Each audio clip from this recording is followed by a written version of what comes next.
BBM subsidi jenis Pertalite mengalami kelangkaan di sejumlah daerah seperti Kudus, Jawa Tengah, Pekanbaru, Riau, Waropen, dan berbagai daerah lainnya. Warga pun kesulitan mencari bahan bakar jenis Pertalite dan terpaksa membeli ke pengecer dengan harga Rp14.000 hingga Rp25.000 per liter. Harga ini memberatkan warga karena harga asli Pertalite dari Pertamina adalah Rp10.000 per liter. Selain BBM jenis Pertalite, ada persoalan lainnya.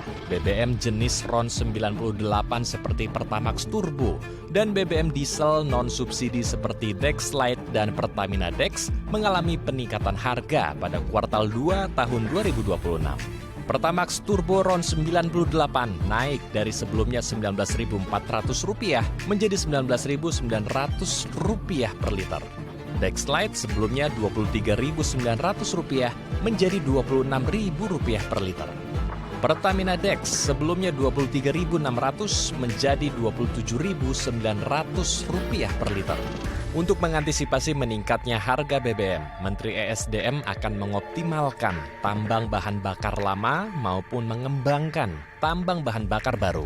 Pemerintah juga akan mengantisipasi jumlah impor gas LPG yang terbatas imbas konflik di Timur Tengah dengan menggunakan CNG atau kompres natural gas. CNG merupakan gas alam terkompresi yang didominasi metana dan mampu menjadi alternatif bahan bakar ramah lingkungan. Lalu apakah upaya pemerintah efektif untuk mengantisipasi krisis energi di tanah air? Ya, untuk membahas hal ini lebih lanjut, kita telah tergabung langsung dengan Ahmad Nur Hidayat selaku ekonom dan pakar kebijakan publik dari UPN Veteran Jakarta. Kita langsung sapa. Selamat siang Mas Ahmad. Assalamualaikum. Apa kabar Mas di sana?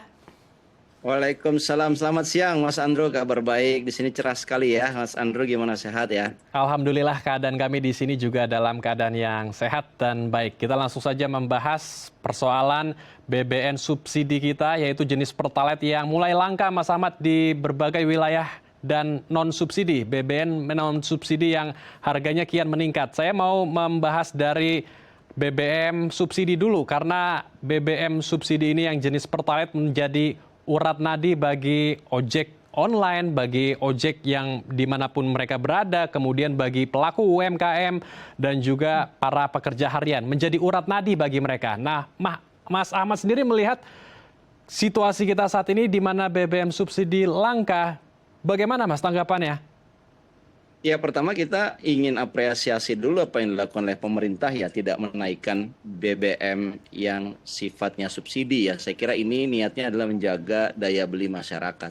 Tetapi setelah ya katakanlah hampir berjalan 1 bulan sejak komitmen pemerintah tidak menaikkan harga BBM, kemudian kita mendengar muncul kelangkaan ya, dan kelangkaan ini kita dengar memang bukan berada di kota besar seperti Jakarta, katakanlah Surabaya, tidak ya, tetapi di daerah-daerah yang bukan merupakan kota besar yang terjadi. Dampaknya apa? Mereka yang bukan yang di kota besar, meskipun mereka di kota juga, tetapi bukan kota besar, mereka tidak punya stok BBM yang subsidinya ya. Dan saya katakan sebelumnya bahwa BBM ini adalah sangat penting ya, terutama buat masyarakat kecil ya. Kita tahu pengojek ya, orang penggunaan motor ini kan menggunakannya tergantung pada Pertalite-nya. Begitu harga begitu Pertalite-nya tidak ada di SPBU terdekat mereka, akhirnya mereka dipaksa kan, quote on quote ya, daripada nggak ada bensin begitu ya, mereka akhirnya menggunakan yang non subsidi. Jadi ini satu hal yang tanda kutip ya, yang tadinya pemerintah niat membantu masyarakat ya, menengah ke bawah supaya daya belinya stabil, tidak dinaikkan harga BBM begitu yang subsidi, tapi kemudian praktek di lapangan kita menyaksikan mereka lah yang kemudian menjadi korban. Ya, daya beli mereka sudah katakanlah stagnan begitu ya, kemudian mereka cari Pertalite atau solarnya tidak tersedia, akhirnya mereka harus membayar harga lebih mahal ke BBM yang non subsidi. Sementara BBM yang non subsidi juga mengalami lonjakan kenaikan harga, jadi ini 2 kali lipat ya menurut saya beban yang ditanggung oleh masyarakat kita dengan kelangkaan ini. Jadi cita-cita besarnya Pak Prabowo ternyata di lapangan itu menjadi satu janji yang tidak ditepati begitu. Saya kira itu yang terjadi dalam persepsi publik. Oke, saya masih ingin mendalami lagi tentang BBM subsidi kita karena BBM subsidi ini banyak yang tidak tepat sasaran. Artinya banyak orang-orang yang bukan dari ekonomi lemah yang justru menggunakan BBM subsidi. Bagaimana sebetulnya skema yang tepat untuk BBM subsidi kita, Mas Ahmad? Jadi begini, kalau kita melihat konsep subsidi BBM ini kan masih kepada subsidi barang. Subsidi barang artinya siapapun yang membeli barang itu akan mendapatkan subsidi. Meskipun yang beli katakanlah bukan orang yang berhak, ya orang yang mampu begitu. Nah, disinilah sebetulnya sudah lama ya kajian mengenai subsidi barang ini jatuhnya adalah tidak tepat sasaran. Praktek di lapangan ya meskipun ya sudah ada pembatasan menggunakan QR My Pertamina misalkan ya, itu kan membatasi, tetapi kan dalam mendapatkan QR itu kan tidak ada, saat itu kan semua masyarakat bebas, siapa saja yang mau mengajukan boleh. Tidak ada kategori NIK, kategori penghasilan dan sebagainya. Jadi sejak awal memang desainnya itu belum serius untuk mengatasi persoalan bahwa subsidi yang sifatnya barang ini seringkali tidak tepat sasaran, begitu Andrew. Nah, yang terjadi adalah begitu kemudian pemerintah tidak menaikkan harga BBM yang subsidi dan menaikkan harga BBM yang non subsidi, banyak masyarakat kita yang jadi keep in mind bahwa status quo-nya memang sudah kelihatan tidak tepat sasaran. Begitu ada kebijakan BBM non subsidinya naik, akhirnya orang sudah mulai nih memain mata bagaimana caranya mendapatkan BBM subsidi untuk mengurangi operasional transportasi kelas mereka gitu ya. Nah, memang ini harus diakui masyarakat kita kreatif tanda kutip ya Andrew. Saya mendengar ada yang kemudian malam hari naik motor begitu ya, mengisi motornya penuh, nanti dari motornya dipindahkan ke mobilnya. Itu salah satu langkah yang terjadi dan saya kira ini di lapangan perilaku ini satu tidak bisa terhindari. Yang kedua memang desainnya kita sudah salah dari awal dengan memberikan subsidi kepada barang. Nah, itulah akhirnya ya menurut saya ini ada kaitannya, begitu harga BBM non subsidinya naik, akhirnya masyarakat yang tadinya menggunakan Pertamax, Turbo, dia akhirnya menggunakan Pertalite gitu ya atau solar begitu. Nah, itu yang membuat kuota yang subsidi akhirnya semakin terbatas.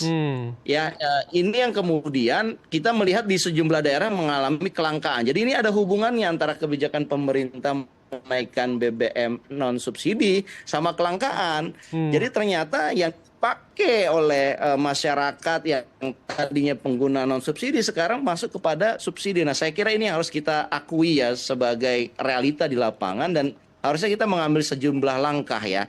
Langkah-langkahnya saya kira pertama diantaranya ya harus merapikan kembali yang tadinya subsidi salah sasaran, bisa nggak kita buat desain yang menjadi tepat sasaran begitu Andrew.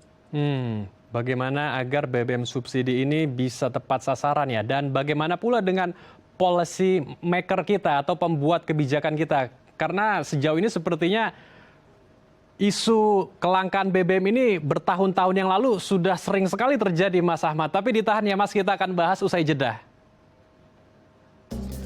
Pemirsa, kami akan kembali usai jeda, tetap di Halo Indonesia.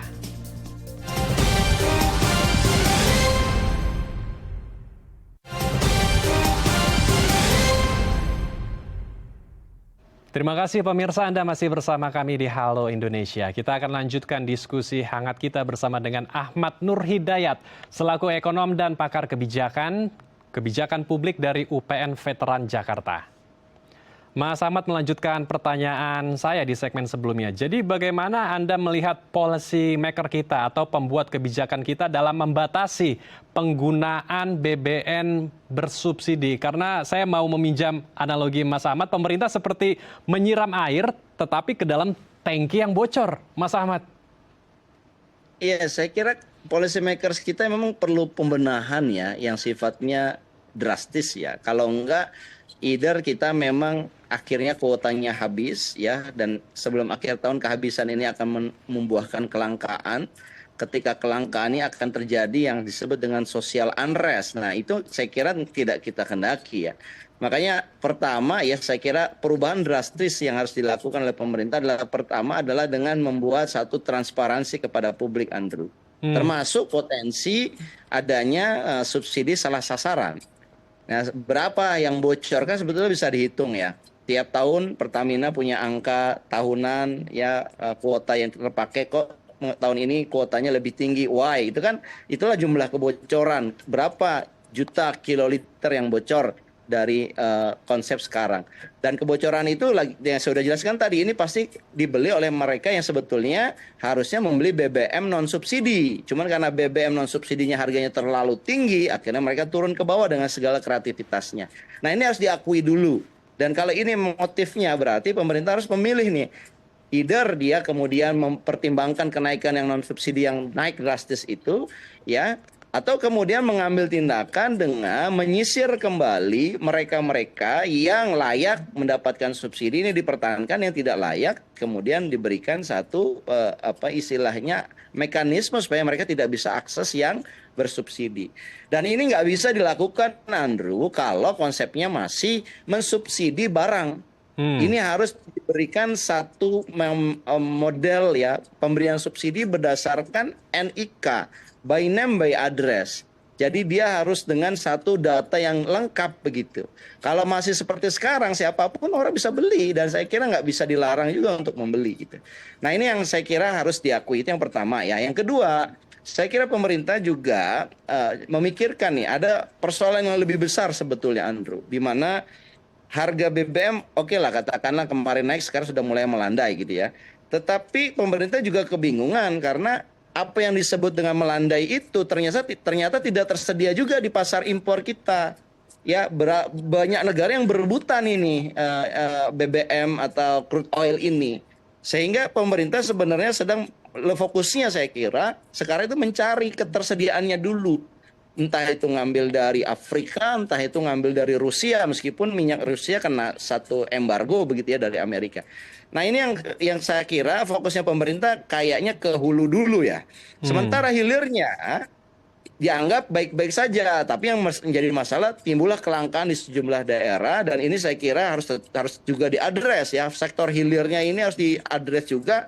Jangan sampai pemerintah hanya fokus kepada hulu, hilirnya kemudian kedodoran gitu. Nah, yang hilirnya ini ya, ini perlu diperketat ya, pertama pengawasannya. Tapi begini juga ya, Andrew. Di tengah kelas menengah sedang terpukul dengan daya belinya, sebetulnya BBM ya yang mereka beli dengan subsidi ini sebetulnya membantu mereka juga loh. Membantu kelas menengah juga loh untuk menghadapi kehidupan ekonomi sehari-hari gitu.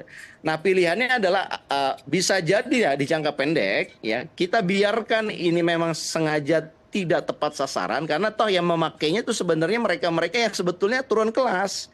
Nah, ini yang kemudian butuh pengakuan. Artinya kalau pemerintah mau tidak langka, kuota untuk yang subsidinya dipertambah dong. Nah, ini kan kalau rancangan 2026 saya lihat datanya untuk Pertalite kuotanya hanya 29 juta kiloliter. Padahal di tahun lalu 31 juta kiloliter. Artinya ada 6,92% penurunan kuota. Loh, bagaimana Anda menurunkan kuota yang sementara masyarakat yang membutuhkannya, bahkan ada yang masyarakat yang turun kelas membutuhkan itu. Nah, ini kan karena tidak direcognize ada situasi seperti ini oleh pemerintah, masyarakat menengah turun kelas. Nah, ini saya kira perlu satu kebijakan yang lebih transparan supaya semuanya terbuka begitu, Andrew. Oke, jadi persoalan ini cukup kompleks ya. Baik, saya juga mendengar bahwa Kementerian ESDM juga akan melakukan diversifikasi ya, menggunakan bioetanol dan biodiesel juga untuk mengantisipasi kelangkaan BBM dan meningkatnya harga BBM non-subsidi. Apakah ini bisa menjadi solusi yang firm jangka panjang, Mas Ahmad? Ya, ini bisa jadi solusi jangka panjang, apalagi kalau kita bicara biodiesel ya. Kalau bioetanol, saya kira kita tabunya masih kita impor, etanolnya masih kita impor. Ada perusahaan yang menyuplai tapi belum mencukupi. Tapi kalau biodiesel ya, kita sudah sangat advance ya di sini. Bahkan kita sudah berani ke B50 dan mengatakan solar kita tidak lagi impor. Karena B50 itu kan kandungannya 50% solar yang 50% dibutuhkan untuk biodiesel itu diambil dari dalam negeri, itu cukup, tidak perlu impor. Nah, 50%-nya diambil dari minyak kelapa sawit. Nah, saya kira ini sesuatu yang positif, B50 ini, tetapi memang kelayakan teknisnya harus kita juga hitung. Jangan sampai kita semangat ngejar B50, tapi kelayakan teknisnya katakanlah itu kan ada yang namanya perbedaan volatilitas. Kalau dibiarkan lama B50 itu ada bagian yang mengendap di dalam bawah begitu ya, minyaknya bawah. Nah itu kalau dibiarkan terlalu lama di tangki kendaraan kita, ini akan menimbulkan problem. Nah ini yang saya kira perlu dievaluasi kembali kesiapan teknisnya. Belum kemudian kita naik lagi nanti ke B60 lah, katakan begitu, B50, B60. Tapi sebelum itu ya harus juga dikoreksi dulu kelayakan untuk digunakan dalam kendaraan-kendaraan kita. Nah saya kira ini harus tetap hati-hati Pras dalam membuat satu kebijakan yang sifatnya adalah energi renewable, karena belum tentu cocok dengan combustion mesin kita. Meskipun itu kita dukung ya Pras, dalam arti ini salah satu cara yang menurut saya brilian untuk mengatasi ketergantungan kita kepada impor BBM gitu. Dan kalau ini udah kita atasi persoalan ini, saya kira kita bisa tenang ya, bisa menjadi satu negara kuat bahkan karena kita tidak lagi tergantung kepada impor dari negara lain. Cuma persoalannya menuju ke sana ya, kita membutuhkan kalau roadmap-nya itu 25 tahun Pras. Jadi ini cukup lama gitu, kecuali memang ada daya ungkit atau keberpihakan yang lebih besar lagi dari pemerintah sehingga melanggengkan ya proses penggunaan bioteknologi untuk bioetanol ataupun biodiesel. Meskipun quote on quote ini mahal, kalau tidak dibantu dengan intervensi pemerintah, saya kira kalau hanya pendekatan bisnis to bisnis saja ini akan sangat lama dan gradual begitu. Oke, jadi kelayakannya harus diuji secara holistik dan detail ya, Mas Ahmad. Terakhir Mas Ahmad, apa pesan Anda untuk masyarakat kita dan juga pemerintah di tengah situasi geopolitik dan ekonomi yang penuh dengan ketidakpastian dalam beberapa tahun ke depan?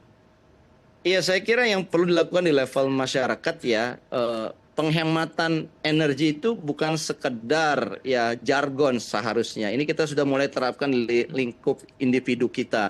Mulailah kemudian kalau ada listrik yang tidak kita gunakan di malam hari sebaiknya dimatikan. Kemudian kebiasaan berperjalanan, kalau Anda bisa berperjalanan menggunakan public transportasi, why not? Begitu ya. Saya kira itu yang kita mulai biasakan ya secara behavior. Karena kita tidak tahu terus terang ya, kapan konflik Iran dan Amerika di Selat Hormuz ini selesai, nobody knows. Jadi yang baiknya adalah kita membiasakan hidup lebih berhemat. Itu yang pertama. Di level policy maker, saya kira ini nggak bisa cuma sekedar memberikan jargon ketenangan gitu. Publik ya membutuhkan kepastian. Kalau kita ingin menerapkan biodiesel, gimana metode dan tahapannya? Kalau kita ingin mengimpor dari berbagai negara, apakah itu tersedia atau tidak? Nah, saya kira ini yang keterbukaan dalam kebijakan energi, ya, terutama transisi energi harus lebih transparan. Saya kira begitu, Franz. Oke, baik. Kita harapkan diskusi hari ini didengar oleh pemerintah sehingga bisa membuat kebijakan yang betul-betul berpihak pada rakyat. Terima kasih, Mas Ahmad telah bergabung bersama kami di Halo Indonesia. Salam sehat. Assalamualaikum, Mas Ahmad. Salam sehat, Mas Pras. Pemirsa, usai jeda kami akan mengajak Anda menyaksikan perayaan Waisak di Medan, Sumatera Utara yang berlangsung dengan hikmat. Usai jeda di Halo Indonesia.